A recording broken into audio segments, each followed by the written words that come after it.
It's finally game day. Miami Hurricanes hosting Bethune-Cookman. Here's what we need to see from the Canes this afternoon. You are Locked On Canes, your daily podcast on the Miami Hurricanes.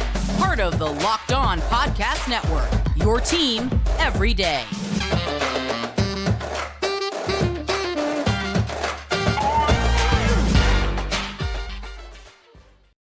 I am Alex Donno, your host. I'm a University of Miami alumnus, longtime South Florida sports radio vet, and contributor to allhurricanes.com. And thank you so much for making the Locked On Canes game day experience your first listen and your first watch today. We're available wherever you get your podcasts and available free, by the way, wherever you get your podcasts, and available free on YouTube as well. I didn't sleep great last night. Very excited. A little anxious, not in a bad way, but I cannot wait to see what the Hurricanes look like this afternoon. First game of the Mario Cristobal era. And there's a lot of notes on execution and a lot of notes on specific players, things that we are really hoping to see today. So I'm going to run through pretty much every unit on the team, kind of who that I'm looking out for today. And again, we're going to see a lot of rotation, I believe. If we don't see a lot of rotation against Bethune-Cookman, there's a serious problem, because as long as Miami is scoring a lot against lesser opposition, you're going to have the chance to bring in second, third, fourth stringers. If that doesn't happen, then we're probably talking about the team not being very good this year. So hopefully it doesn't come to that. But, I want to look at the wide receivers. I am very curious to see who starts at the three wide receivers. Well, two out of the three, because I think one of them is already pretty much set in stone. But very curious to see the starting wide receivers, because, again, up until this point, Miami has not released a game day depth chart. And even if they did, it would probably have a lot of ors on it, which is kind of the way that a lot of college programs get around really giving you starters. It's like this guy or that guy is the starter. But we don't have one of those. We don't have a depth chart. So we know Xavier Restrepo is going to have the slot position on lockdown with Brashard Smith backing him up, I would assume.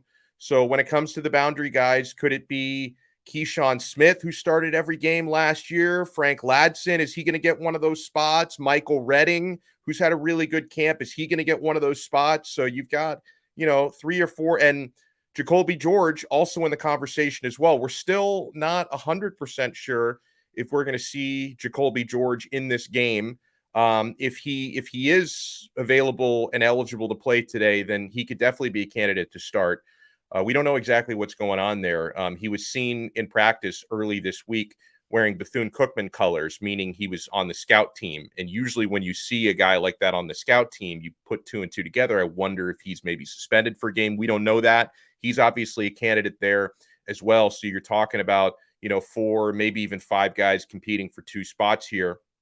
I also cannot wait to see. I don't think he's going to be a starter today. That would be a little bit of a surprise. But 6'4" transfer Colby Young, he has a ton of potential. I cannot wait to see what he brings to the table. I imagine he's going to get some action tonight. Moving on to running back. We know when it comes to the injury bug, Trevante Citizen, of course, out for the season. Will not see him today. Don Chaney, he's out for a while. Will not see him today. I think he'll be able to come back and play at some point, but, maybe around early October. So I think Jalen Knighton, the Rooster, I'm expecting him to be the starting running back. He and Henry Parrish are going to be the top 2 guys. I think Jalen Knighton is just going to blow up this year. He's got that explosive big play potential, can take it to the house every time he gets his hands on the football. And I think even today, watch Jalen Knighton today, because he's just such a threat catching passes. I think he's going to get 100 all-purpose yards and a touchdown or 2 tonight, even if he doesn't play more than a half. Maybe he'll play less than that. But I think Jalen Knighton is going to have a handful of explosive plays today. And then I mentioned Henry Parrish. He's right there, really good player. They've got similar characteristics, right? And they're both really good dual threat guys, can catch passes and can run. I just think Knighton just has that kind of extra gear that just makes him more of a threat to score big plays than Henry Parrish. Henry Parrish might even be a better, well-rounded back, but Rooster is more of a home run threat. So expect to see both of them quite a bit tonight. And then, of course, in a game like this against Bethune-Cookman, will we see a steady dose of running backs like walk-on senior Devon Perry, who we always speak very highly of on this show. And Perry, by the way, had a really good spring game, and he's had a good fall camp. And Miami's got a new guy at running back. They just this past week, less than a week ago, Lucious Stanley, former UAB running back, comes to Miami in the transfer portal. Like, he just got off a plane to Miami, and he might even get some playing time today. We'll see what happens there. Then you look at tight end. Obviously, all season long, today included, you could probably expect to see big things from the top two guys, Will Mallory and Elijah Arroyo. I think Arroyo is a big-time breakout candidate for this season. Mallory is full go, by the way. He had some he was banged up during fall camp, but he's full go. Cristobal said no more limitations or restrictions. And then the guy that I really hope we see something from today is Jaleel Skinner. True freshman tight end, potential through the roof. Had some inconsistencies in fall camp, pretty normal for true freshmen to have those. So is he going to be a guy who maybe starts blooming during the season? Because Skinner, I think, is going to be, within the next couple of years, one of the great tight ends to ever put on a Hurricanes uniform. Then you go on to quarterback. I hope, Tyler Van Dyke is going to start the game, of course. I hope we see 3 or 4 scoring drives led by TVD. And then you can get Tyler off the field, get Jake Garcia in. We haven't seen Garcia in a game going back to, I think, Central Connecticut last year, and he played very well. We haven't seen Garcia because he got hurt during or right after that game. We haven't seen him since, what was that, like last late September, early October. It's been a long time. So hopefully we see a steady dose of Garcia, and then I wonder if we'll even get to see Ja'Carri Brown today as well. I hope we do. And then maybe even Peyton Matoka will get in and be able to take some snaps here today. So I'm hoping Miami can get playing time to 3 or even 4 quarterbacks today if things go as planned. The offensive line. Oh, I probably should have let off with this. Just be bullies. Just bully the opposition O-line. We know the sort of mentality and physicality, the standard set by Alex Mirabal and Mario Cristobal. And Miami has some horses and a lot of experience on their offensive line. Just put it together. Put it together tonight. Inferior opposition, just bully them. I think Bethune-Cookman has not that they were ever that great, but I think they replaced like all of their starters in the front 7 this year. So there could be some extra vulnerability there. And, from the O-line, maul the opposition and just don't be committing stupid penalties. I don't want to see pre-snap penalties, which is a sign of a lack of discipline. I don't want to see holding penalties because usually like you're holding if you're getting beaten. So I don't want to see them getting beaten by the opposing D-line. So just keep it clean, keep the chains moving. Will Zion Nelson play at all tonight? I suspect probably not. He has been back in practice in recent days. So he's working his way back. I expect Miami starting left tackle, projected first-round pick Zion Nelson. I think he's going to be definitely good to go by the Texas A&M game, if not before. I wonder if he'll get any playing time today. If he doesn't, John Campbell, who's been excellent in camp, is going to be holding down the starting left tackle spot. And then, again, Miami is going to have 9 or 10 guys that they're going to want to be rotating in and out of the offensive line today. Same deal for the defensive line. Actually, the defensive line has like 13 or 14 guys that they're going to be trying to rotate today. We will see that rotation in full effect today against Bethune-Cookman. I've got my eyes on Leonard Taylor. I want to see if Taylor is first teamer or second teamer today. And yeah, I want to see Taylor continue some of that dominance he was starting to show at the second half of last season. He led Miami in tackles for a loss. Nyjalik Kelly, true freshman, had a great camp. Freak. Everybody calls him a physical freak. I want to see what he can do in front of 50,000 fans here tonight. Linebackers. Will Corey Flagg be the starting Mike linebacker? He's had a really good camp. Charlie Strong just raves about how this guy soaks everything up like a sponge. He's a student of the game. I want to see how Caleb Johnson, the transfer out of UCLA, looks, because I think that he's just, when it comes to his experience, I mean, this guy is 24 years old. He was one of the probably 2 best defensive players on UCLA last year before transferring in. He seems to have all the physical tools, and he seems like a really intelligent dude as well. I had a chance to speak to him. I think he's got the potential to be Miami's best linebacker this year. So how is he going to look tonight? Defensive backs. Miami's very blessed there in the defensive backfield. I'd love to see some interceptions today. Is that too much to ask? Get that quarterback throwing on the run, pick off some INTs. Be watching sophomore Malik Curtis at corner. He's had everybody talking. Kid out of Fort Myers, my wife's hometown. He's been great. He's a speed demon, had a great camp. You ask any coaches, any players about him. Tyler Van Dyke even said, yeah, I like to avoid throwing to his side of the field. That's how good he's been. I wonder if also Malik Curtis could be one of the primary kick returners and punt returners as well. He's got that sort of ability as a return man. DJ Ivey, who's been around forever, senior, he had a solid fall camp. Coaches are talking really, really well about him. I think he could put everything together this year. He had a solid spring and a solid fall camp. I'm going to be watching Al Blades Jr. He's finally healthy again. He's been through so much. He's worked primarily at safety in the fall. I'm sure he'll get plenty of playing time there today. And Blades, he can also play nickel. He can also play cornerback. He used to be a corner. He could also play in the star position. So there's going to be plenty of opportunities to get the son of Al Sr. On the field as much as possible. And yeah, of course, rounding out the safety room, you can expect, the usual excellence from James Williams, some man amongst boys, Avante Williams, and Cam Kinchins. So we're going to get to my keys to the game on the other side and yours as well. I'm going to read some of your tweets. And guys, I love it when you interact with us on Twitter.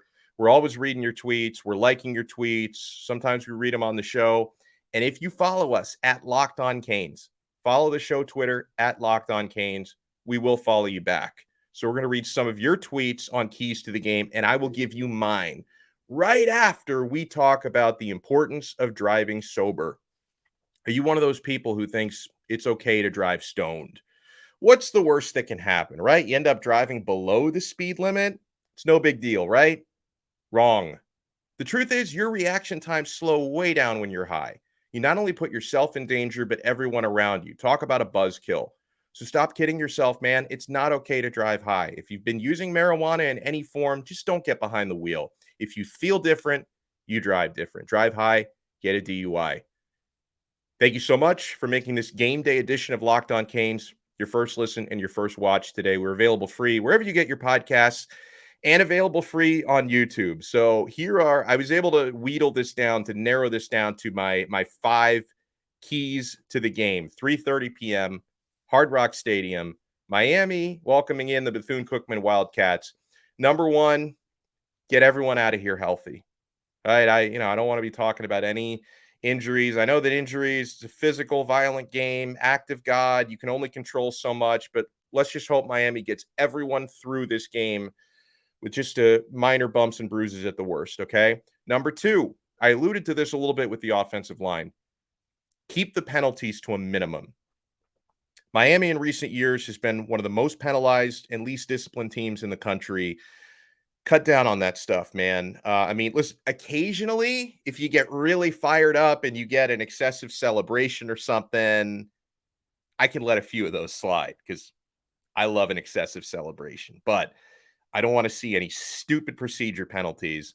I don't want to see any unnecessary holding penalties. I don't want to see if you make a big tackle, you don't have to overdo it and get flagged 15 yards. I know, James Williams had a little bit too much of that last year. He admits I've got to be just a little bit more disciplined on the field. So let's cut down on the flags, right? Everyone raves about Miami's coaching staff now, and I think one of the signs of great coaching is team discipline. So let's start to see that team discipline. No stupid penalties. Keep the penalties overall to a minimum tonight. Number 3, I think this is important. Get your wide receivers some easy catches. Let's build their confidence, right? They had a lot of ups and downs during fall camp, issues catching the football, spring and fall camp. Get these guys some confidence. And then, part B of that is receivers. Focus. Hold on to the football, okay? I don't want you guys making it impossible for my dude TVD to win the Heisman because you're not holding on to footballs. Let's hold on to those footballs. Let's help TVD pad his stats. Let's pad your stats, and let's win some football games. Number 4, dominate that line of scrimmage on both sides of the football, right? There's a reason Miami has guys who are 4 and 5 stars on offensive line and defensive line. And, Bethune-Cookman, got not the type of players that the Miamis out there are recruiting. So you should be able to exert your physical dominance out there on that field today. So let's get it done. Dominate the line of scrimmage, wreak havoc from the defensive line, and be bullies on the offensive line. And then number 5, tackle with fundamentals, because you might be able to get away with just some big hits that knock people over and maybe some arm tackles, the type of things that may work against Bethune-Cookman, but will not work against the Texas A&Ms and the Clemsons of the world. So show me what you guys have been working on with Kevin Steele all offseason long. Angles, fundamentals, put a hat on the ball, bring people to the ground, make them know they've been tackled by you. I think I screwed up that quote, but Kevin Steele said something to that effect. So those are the big things for me. And I could have come up with 100 more, and a lot of you guys did, because I went to Twitter. And again, you can follow us at Locked On Canes. Follow us. We'll follow you back. And I wrote a tweet from the show account. Tell me your keys to the game for Canes football on Saturday. Let me read some of the responses here. Polk Kane, who's a great tweeter of ours, he's a good friend of ours. Polk Kane says, keep your foot on the gas for 4 quarters and dominate. Yeah, I think that's important, right? Because, when you get to the third quarter, fourth quarter, if you have a big lead, you're going to have hopefully third and fourth stringers out there. I would imagine with the competitive culture being created now, more competitive. I mean, it's always been competitive, but it's a more competitive culture being created on the Green Tree practice fields, that I hope the third and fourth stringers are out there trying to say, hey, Mario, I should be starting. Why am I coming in the second half when we're up 35, 45 points? I should be a starter. Go out there and dominate for 4 full quarters. I don't care how far on the depth chart you are on the field. Go out there and dominate. Papi Pata Larga writes to us, dominate, dominate, dominate. 3 dominates on there. Thank you. I get the message. 3 He says, it doesn't matter if it's an inferior opponent. If they're so inferior, then show it on the field. Amen. Jed Stark, not to be confused with Ned Stark, Warden of the North. Jed writes to us, mental discipline and focus, dumb penalties, dropped catches, etc. None of those. They've plagued us even against bad teams. We absolutely need to improve this in order to have any chance of a successful season. Lord Jed Stark, I completely agree with that. Discipline, discipline, discipline. Let's do it.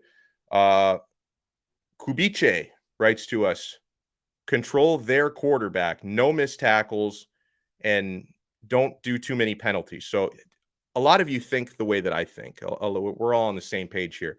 Kubice even gave us a predicted score. He says 48-10 Canes. I hope we do a little bit better than that. These could be my famous last words, because my official score prediction that I made at allhurricanes.com, my official score prediction was 62-7.